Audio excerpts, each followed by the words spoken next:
Project B is expected to launch in 2026. Yeah. That will be its debut season in the fall. It'll go from November until April 2027, which is the off season of the W. So it's not going to be competitive in terms of actual season. Why, might you ask, would players want to play in 7 two-week tournaments across Asia, Europe, and the Americas? Do tell. Well, money. They're obviously getting a lot of money, and there is substantial equity in this. Alana Beard, who is the chief basketball officer of Project B, she said, I'm not going to get into the numbers on any of this stuff, but I can say this deal surpasses anything in the market today. It's consistent with the trajectory and the explosion of what we're seeing in women's basketball. Nothing comes close to what we are offering these players. It's not to be arrogant. It's to basically position these women to receive what they absolutely deserve for the value they have created and create on a daily basis.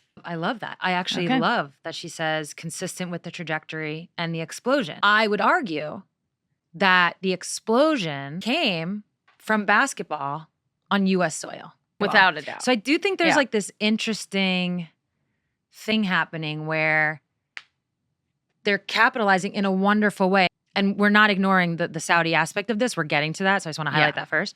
But in terms of the basketball itself and the schedule and the calendar and like how it impacts things, it's just like going overseas.